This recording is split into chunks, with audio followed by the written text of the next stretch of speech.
our series, How Did You Get Here? It's run by the Centre of Innovative Justice, and it's an interview series where we invite a variety of legal professionals and ask them to share their journey with us. So through the series, you'll have an opportunity to hear from a variety of stories and experiences, including unconventional career paths and challenges, which will hopefully help you better gain an understanding of where a law degree can take you. So it's an open and interactive and casual engagement, so we encourage you to participate and have any questions you might have answered. First of all, the Centre of Innovative Justice and RMIT acknowledges the people of the Wurundjeri Woiwurrung and the Boonwurrung language groups of the Eastern Kulin Nation and any other traditional owners whose unceded lands we work, study or meet from today. I guess in the spirit of the Black Lives Matter movement, we would also like to recognise the strength and resilience of all Aboriginal and Torres Strait Islander people, despite the impacts of colonisation, and we acknowledge and celebrate the significant contributions made by all Aboriginal and Torres Strait Islander people to our community. We pay respects to their ancestors and their elders, past, present and future. So my name's Mei-Lin Chen-Yu-Mei. I'm the Student Program Manager at the Centre of Innovative Justice, or the CIJ. And I'm joined here today by our guest, Jennifer Lim, who is going to share her story with us today. Thanks for taking the time, Jen, to speak to us. Thanks, Mei-Lin. Yeah, really happy to be here. So I'll kick us off with the first question. So I'll quickly give a background about Jen. Jen is a government lawyer. She's currently working on the Disability Royal Commission. She has a history in litigation, working on the government side for the Australian Government Solicitor's office. She was based in Canberra and then was moved to Melbourne. But she's also served as a judge's associate at the Federal Court. So she's had a very varied and interesting career. So I'll start off by asking the first question. Why did you choose to study law? Sure. So please do let me know if there's any problem with the audio quality, but I'm hoping it's okay. And also it seems like there's a smallish group here today, so I'd be very happy to answer questions that everyone has, if there's anything in particular that you want to hear about. So please do feel free to pipe up. I don't feel like I'm talking to myself as well. But yeah, so I'll move to Mei-Lin's first question, but thanks for that overview. And just to reiterate, so I'm a government lawyer and I really have worked for the government since the start of my career. So I've been practicing for about 8 years, and I've worked at both the Commonwealth federal level and state level in Victoria. I am now based in Sydney, where I work for the Disability Royal Commission. And yeah, I really enjoy what I do day to day right now, and yeah, really happy to talk you through kind of my career path. So I chose to study law because I think at school I really always knew that I enjoyed reading, writing, analytical thinking, and also wanted to do something with a social justice aspect and something in public service. And on the flip side, I didn't really enjoy maths or science, and I wasn't particularly good at it. So yeah, law seemed like a pretty good fit. But in fact, when I was at university in Melbourne, I studied a double degree. So I studied both law and media and communications. And in fact, really planned to be a journalist through most of my time at university. But I think had a few experiences, and that's often how I think career decisions unfold, by happenstance, where I was doing my journalism degree and I went to work at a newspaper and I really didn't have a great experience there. I think, I mean, that was a little while ago now, but the news industry, print media, continues to be a pretty challenging environment to work in, losing readership and advertisement, things like that. So I found it not a very good culture to work in, and it's then that I really started thinking, oh, maybe I should be a bit more. Oh, can you hear me, Jen? Yes, so please tell us. So you decided to do law. Yeah, that's right. So journalism kind of wasn't working out for me, not what I anticipated it to be. So then I started giving a bit more thought to my law degree and what I could maybe explore through that. So I think at that stage in my degree, I had done the Priestley 11, and yeah, nothing had particularly jumped out at me. But then in my final year at uni, when I was able to start choosing elective subjects, I undertook one on public interest lawyering, which I found really just awakened my interest and understanding of law as a really important tool to challenge the status quo, and really, I suppose, achieve fair outcomes when the wrong decisions have been made. And I thought, oh, if this is what law is about, maybe that is something that I could be interested in. So yeah, I think I chose to study law not intending to be a lawyer, but came out of it with a different perspective. Yeah, great. That's actually quite opposite to a lot of people in my experience. Yeah. Going in to become a lawyer, but then choosing something else. But then, so that's quite an interesting journey for you. So then tell us about your career journey since graduating from law. Sure. So as I mentioned at the start of this, which you might have missed due to all the tech fails, but yeah, basically always worked as a government lawyer. I had quite a few different roles over the course of my years of practice in both federal and state departments. So I might kind of give a broad overview of the different things I've done and just touch on the type of work involved, because I feel like when I was at university, it's kind of really hard to understand what many different jobs are in the law. I mean, it's such a broad industry and so many different areas of practice, and I don't think that I really understood any of that when I was studying. So I might just talk to summarising a few things I've done, and then if anyone has particular questions about something, I'm happy to speak further about it. So essentially when I graduated, I wasn't quite sure what I wanted to do, and I applied to stacks of different graduate programs, both federal government departments, state government departments, in both legal areas and some policy areas as well. I didn't get any top tier clerkship opportunities. So I feel like my grades were solid, but they weren't mind-blowing. And I think I was quite nervous about opportunities in the market and what I was going to do. So I threw my hat into lots of rings. And I appreciate, for you guys now, it's probably even tougher on top of COVID. There's just a lot of uncertainty there. So I think, yeah, it's certainly a difficult time. But one thing that I've discovered is, yeah, law is really so wide, and there are many different things you can do with a law degree. And indeed, I have done so working in legal policy for government as well. So I ended up getting an opportunity to start as a graduate with Australian Government Solicitor. So they're the Commonwealth Crown Solicitor's Office, and that role was based in Canberra. So I moved from Melbourne to Canberra, and I feel very lucky because that turned out to be just a wonderful opportunity to be trained as a lawyer.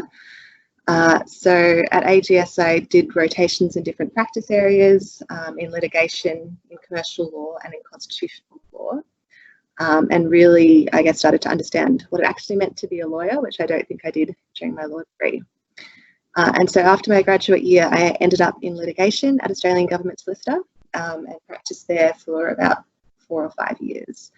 So what that role involved, it's super interesting, but essentially AGS acts for federal government departments and represents them in court, as well as giving advice generally. So some of my clients included the Australian Federal Police, the Australian Building and Construction Commission, and the Department of Home Affairs. So AGS essentially litigates and often defends a lot of claims brought against government departments, or it acts to protect the interests of the federal government. So some of my work for the Australian Federal Police was very interesting. It related to protection of sensitive information about law enforcement operations. So some days I would sit in court during a criminal case and kind of listen to the evidence and ensure that important things that the police didn't think should be publicly disclosed weren't disclosed. And so through my time at AGS, I think I developed a really good understanding of the government legal environment. And what I really enjoyed about that role is that when you act for government, every matter has a potential and meaning and ramifications beyond your specific client. So I think that that's quite different from private practice. So it's essentially public interest law. Yeah, yeah. So, yes, yeah. Yeah, sorry, Milan, you're going to yeah, I'm just reflecting on what you're saying in terms of it has a greater impact. So the decision that's made, rather than just a client that you would see in a contract matter, any outcome that you achieved for your client being the government would have a wider application to similar cases in that situation. Yeah, and it's about more than just money. And I mean, I'm sure it is in many commercial settings as well. But, you know, it's about not just about, I guess, winning for your client and protecting their financial and other interests, but you might be setting a really important precedent for, the way that things are done in our country in future, which is pretty exciting. I guess the other thing to say, because I also want to be clear about the positive things and some of the challenges that I've experienced throughout my career as well. But I think as a young lawyer, it really took me many years to feel like I understood what was going on and that I had confidence to practice as a lawyer. I definitely experienced, I think, imposter syndrome starting out and pretty high stress levels. And yeah, it took, I think, a lot of working with great mentors and just head down, soaking it all up, absorbing it all, to feel that I had some idea of what was going on. And litigating as well, I found quite a terrifying experience to start with. Appearing in court in front of a judge and speaking on my feet was definitely, I think, quite a test for me. But I think the more you do it, you know, it becomes just part of your everyday. But litigation. Litigation by nature is very deadline heavy. It's very high intensity, high stress. Yes, yeah, I definitely experienced that, and kind of, you know, being responsible for running my own smaller matters, but then working in larger teams with other lawyers and with barristers acting for the Commonwealth. And yeah, I think I figured out down the track that I really enjoyed kind of the working in larger teams when the barrister would appear in court rather than me, but I got to do kind of the thinking and the writing and the strategy behind it. So yeah, I guess in my early years, I was just kind of figuring out whether or not litigation was for me. And then one thing I did to kind of explore that further was a clerkship at the Federal Court in Melbourne. So you had mentioned that, Lynn, but that was just such a fascinating experience, which I'm really grateful for. I worked with a very smart judge, and just getting to see behind the veil as to judicial thinking and realise, you know, you have all of these parties appearing and lawyers making arguments and a ton of evidence, but at the end of the day, it's just kind of one person, the judge, and their associate and chambers who are kind of working through and making the decision. And that was such a valuable thing to understand and see, and I think really helped me become a much better lawyer technically, and increased my attention to detail, you know, like 500% and things like that, and understanding for the first time how to read a judgment. Yes. Yeah, which, you know, at law school, I felt like I read so many, but it was quite difficult to distill. Yeah. But when you see it in practice, and that's the other thing I would say to everyone about law, you know, I think it really began making sense to me after I finished my studies, long after I finished my studies even. Yeah. So that's a very natural feeling. Yeah. And then I think, if anything, my experience at the court, and this was kind of a crucial point in my career, made me realise that I didn't want to be a litigator. And everything had kind of been working towards that. And I feel like I was on a bit of a trajectory that I just thought, this is the next step in the ladder. This is what people do. You know, going to the bar is kind of the ultimate great thing.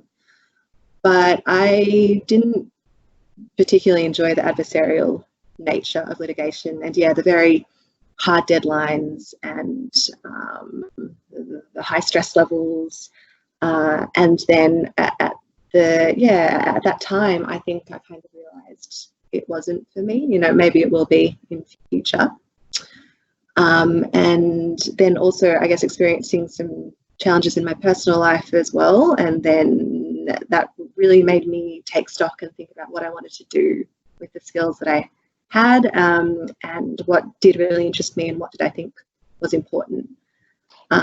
And so I figured out that was still law, but it was more of the social justice side of things. Yeah. Can I reflect on something that you had said at the time as well? Yeah. Which has always stuck with me when you were kind of moving away from that litigation role, was that working for the government, you always assumed you'd be on the good side of the law, and kind of had the experience that you had made you realise that that wasn't always the case. Yeah, so thanks for mentioning that. It's probably something I'd mention as a career challenge. And the thing is, as a lawyer, and it's quite acute as a litigator, you are a mouthpiece for your client, and so you act on their instructions. And I feel that was always kind of obvious to me when I was thinking about criminal law. How would I feel representing someone who's committed a serious crime? But I didn't really think about it in the context of government law. But of course, government is a client like anyone else. Yes, and the funny thing is, most people that you do work in, who work in criminal law, that we come across, actually appreciate their client. Like often because the client's offended, but when you get to know the story of the client, you realise that they're not necessarily the bad guy either in that case. Yeah, that's exactly right. Yeah, I think that's right. It does go both ways, and you also, I think, realise maybe structural things that have occurred in that one person's life that have led to this, individual action and circumstance. But I think, going back to government, I mean, sometimes you get instructions from your client, and you wouldn't necessarily, I guess, agree with that on some level. But I think as a lawyer, you believe in the system, you believe in dispute resolution through the legal frameworks that we have, through the courts, rather than, vigilante justice or whatever it might be. And so part of the professionalism is an ability to serve the best interests of your client, despite your personal views on certain things. So that was a really interesting learning that I took away, I think, as well. And it also was, but I also guess it pivoted you towards more social justice. Yeah, that's right. So I decided that I kind of wanted to be more on the human rights and the law reform side. So after thinking a lot about what I wanted to do as a next step, I took a job with the Victorian Department of Justice in the Human Rights Unit. And that's probably still been one of my favourite jobs to date. So I was working it was a legal policy unit. So this is when I kind of pivoted a bit more towards policy and out of practice, just to see what that would be like. And I worked to review draft bills and draft cabinet submissions and advise on compliance with the Victorian Charter of Human Rights. And so I was looking at things like a proposal to increase police powers in relation to protests. And so I would ask the client, who would be a policy officer in the department, do you really need this level of power? What are the safeguards going to be? What if the person you're dealing with is a minor? We need to think about the best interests of the child. Looking at one of the most interesting things I did was give some legal policy charter advice around Victorian, the euthanasia framework, which was being introduced at the time. Assisted dying. Assisted dying, yes, thank you. So that was super interesting because really it was all behind the scenes, looking at bills and policies before they hit the public eye. So before they went to cabinet, and really getting to see how the charter as an instrument, outside of the courts, it really does have the ability to impact policy for the better, and laws before they're even made in a very powerful way that the public doesn't necessarily get to see. Absolutely, because that's such an interesting, it's an unusual legislation and mechanism for human rights, but you were applying that directly in that role. Yeah, and it's pretty hard, I think, in many respects, to make a charter argument in court that will be successful. Yeah. But the charter works in a lot of other different ways culturally, which was wonderful to see. And so around the same time I was thinking about what to do after litigation and applying for jobs, I'd also applied for further study. And so I had worked at the Department of Justice for about a year, and then took an opportunity to do my master's degree in international human rights law. So I went to NYU for a year to do that, which was just a wonderful experience and really different, I think, from my undergraduate legal studies, where I kind of felt like I didn't get it. Didn't really enjoy, corporations law and contracts and all the things you had to do to pass your law degree. But I think getting back to go and do further study, having practiced and worked in the law and really understanding what I was interested in, and plus getting the exposure to kind of the international legal system and American lecturers and thinking who, I think are very progressive about their social justice and civil rights laws, was such a wonderful opportunity, and being able to bring that back to Australia. So I finished my degree, and then I came back to work for the Australian Human Rights Commission as a lawyer there. And I think after that, after studying and working in human rights, I've been a lot more conscious about the career decisions I make going forward. And I really know what I'm looking for, which is kind of a combination of the ability to do social justice work, which straddles the policy line and the practice as a lawyer line. And so the Australian Human Rights Commission was really wonderful for that. So there I worked in their small legal team, and it was more like a general counsel role in that there was advice work about the powers, for example, that the Australian Human Rights Commission can exercise when it conciliates, for example, discrimination complaints that are made to the Commission. But then we also did a lot of work in that legal team writing policy submissions to parliamentary inquiries about problems with how current legal frameworks are operating and opportunities for reform. And so I would appear before parliamentary inquiries to make a submission on behalf of the Australian Human Rights Commission as to what should change about a certain law or policy. And so that was all very interesting, but I did kind of miss the cut and thrust a little bit of kind of running hearings, which the Australian Human Rights Commission tends to not do particularly often. And so then I've moved to my current role, where I'm working for the Disability Royal Commission in the Office of Solicitor Assistant. And we are the team that prepares and runs public hearings for the Royal Commission. So it's kind of like a litigation role, but it's not a court hearing. It's a hearing of the Royal Commission, and the purpose of the Royal Commission is to inquire into and prevent violence, abuse, neglect and exploitation of people with disability. So it's very much running public hearings and taking evidence and statements from witnesses to understand systemic and structural problems with a view to making recommendations for reform to the government. So is it similar to a coroner inquest hearing? Yeah. So quite similar. I think that's a good analogy. But we, are a federal with the policy outcome, body, and I think the status of a federal royal commission or a state one as well. It has gravitas, and so hopefully, when we make recommendations, that's something the government will seriously consider and implement. Yes, absolutely. And so, given your extensive and varied career, how have there been any defining moments? Yeah, so I think I've probably mentioned a few, but regrouping and taking that time to do some human rights work in legal policy was really fantastic. So I think one thing that I would take away from that, and kind of a reflection that I'd pass on, is that law is such a wide field and your law degree can be used in many different ways. And I think it's really important to figure out what you enjoy and what you don't enjoy. Mm-hmm. And you can never be quite sure until you're doing it. So sometimes you just have to throw your hat in the ring and go for it.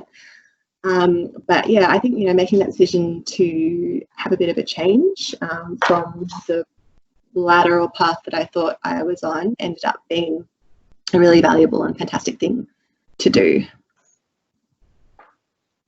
Yeah, to have that moment of reflection and like, is this the path that I want to take, or do I want to sidestep into doing something that means something more to me?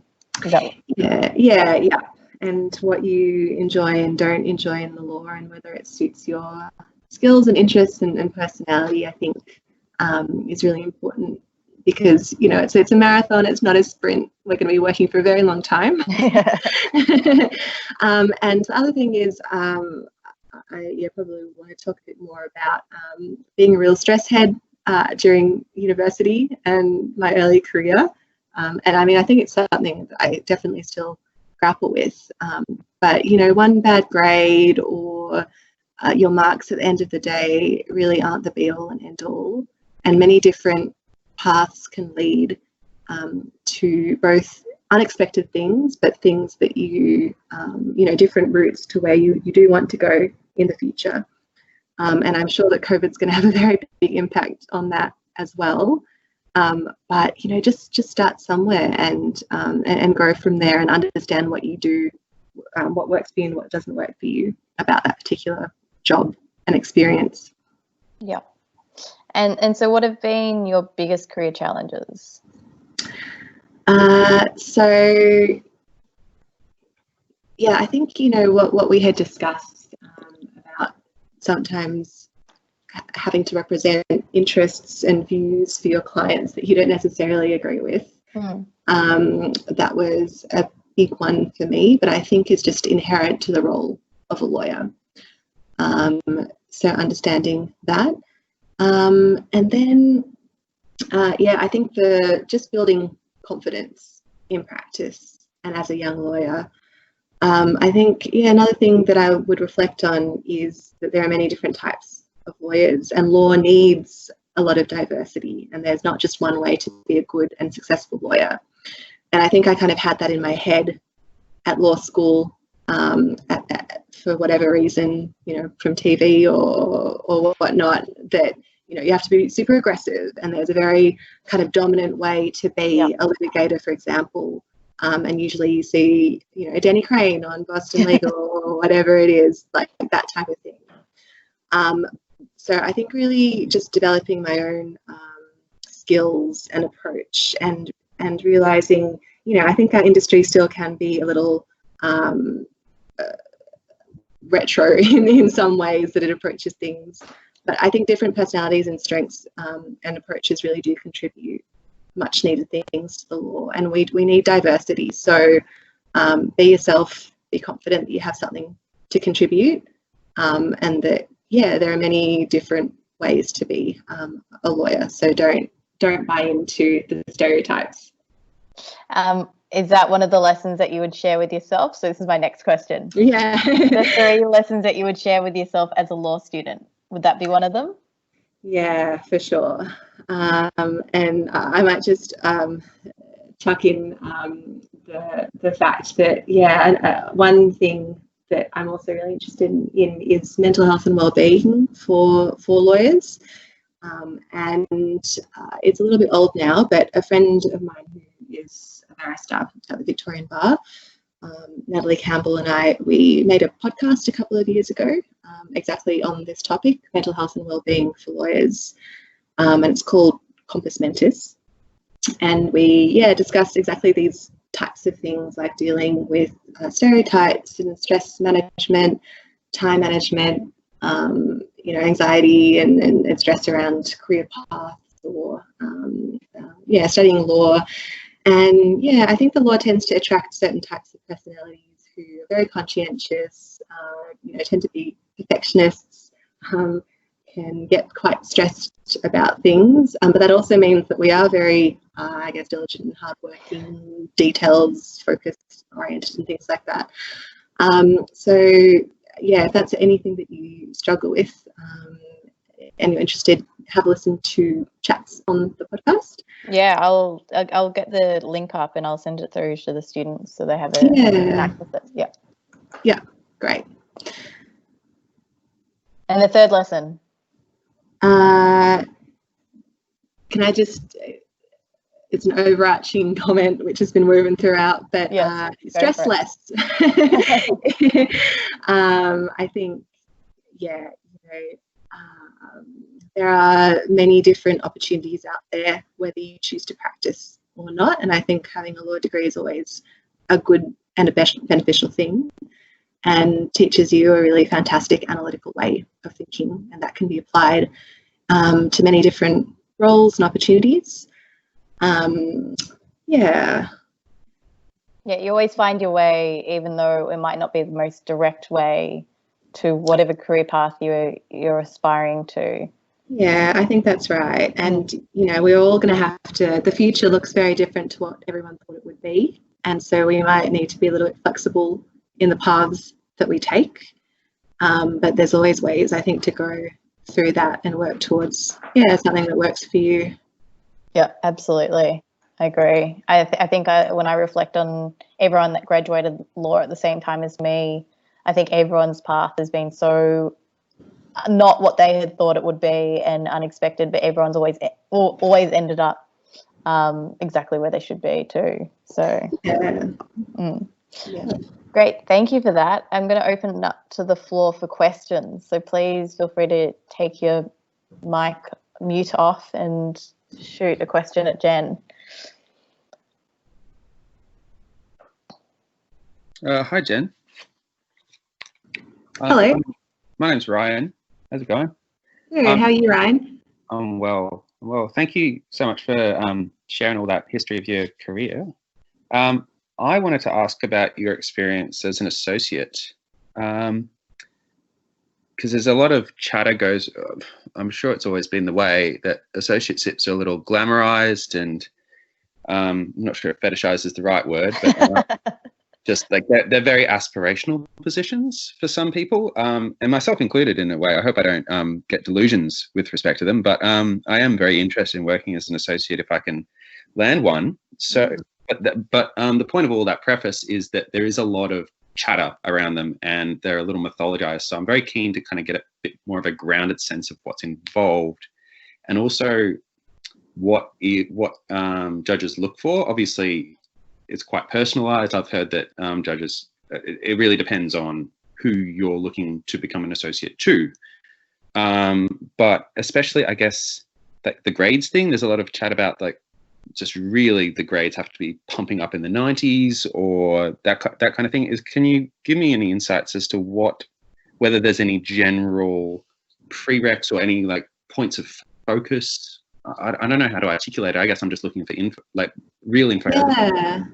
Yeah, sure. Thanks for the question, Ryan. And I'll do my best to answer it, but it is a little bit tricky because exactly of something you've touched on, which is depends on the judge entirely, and it depends on the jurisdiction. But I can share a few general reflections, and indeed, Meilin might have some things to contribute from her experience as well. But I think every individual judge, even so I worked at the Federal Court in Melbourne, but even then the role of exactly what you'd be doing as an associate day to day depended on the preferences and the expectations of the judge. So my experience included like undertaking legal research, writing memos to help inform a decision, and doing a little bit of administrative work to make sure that all of the evidence was in order, and that, so I would communicate with the parties, and ask them to provide certain information, and make sure that the hearings were all scheduled properly and things like that. But there was also an executive assistant in chambers to help with a lot of the administration as well. Whether or not you assist with drafting judgments also tends to depend on the particular judge, and most judges kind of, especially as they get into their tenure, have particular areas of specialty that often reflects what they were doing at the bar, for example, if they came from the bar. So my judge did a lot of intellectual property and commercial type work. So what that meant for my experience as an associate was often like very, very large, long trials. For example, I worked in an incredibly complex one that was a contract dispute to do with like chemical manufacturing, which I have no understanding or background of, but a lot of the evidence was very scientific. And so that was very interesting. Whereas other judges who, for example, do a lot of migration matters, those are considered smaller volume files. So you might be in court for, half a day for one particular hearing and producing more judgments because you're hearing more matters. And then, when we start speaking about the state courts, there could be completely different areas and experiences in relation to that. And then as far as, I guess, making applications and thinking about what you might want to do, I would also encourage you to think about things like, administrative appeals tribunals, coroners, stuff that might be, a little bit outside, but quite a similar experience.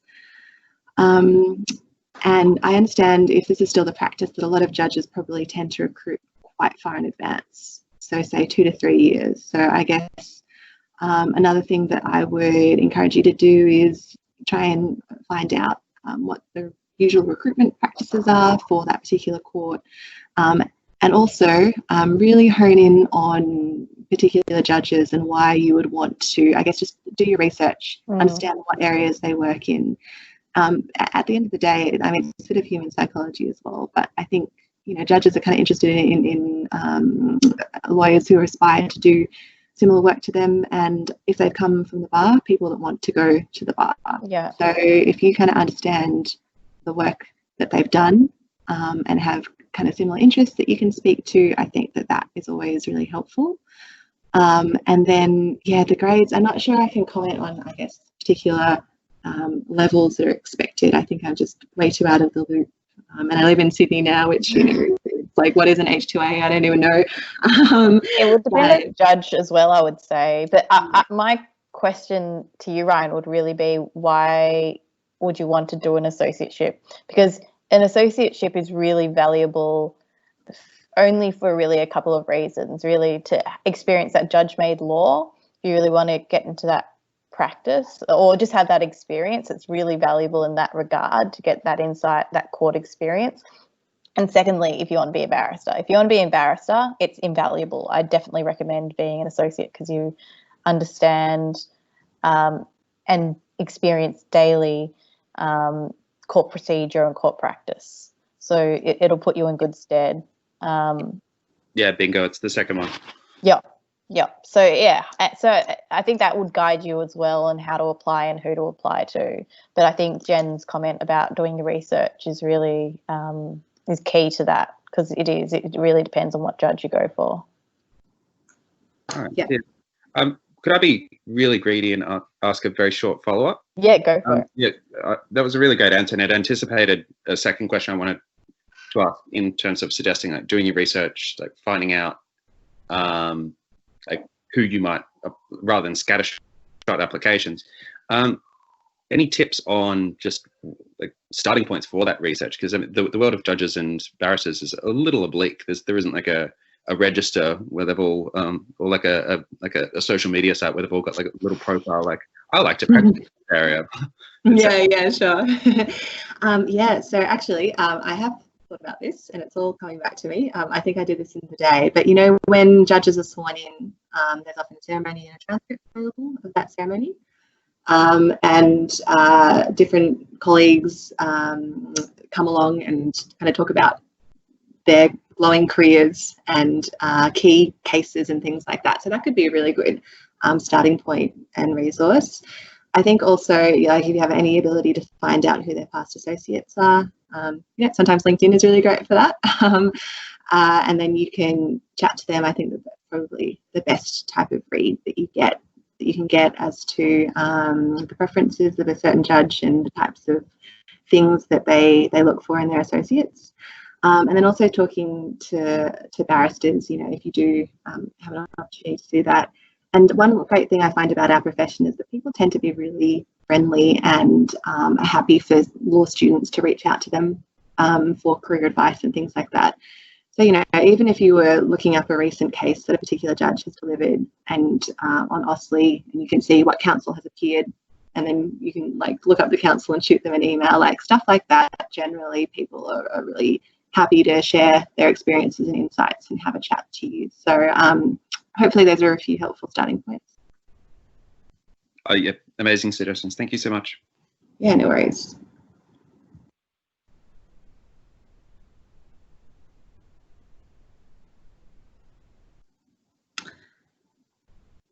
I'd be happy to answer any other questions, and should also say I'm happy to provide my email if anyone wanted to follow up or ask anything in future.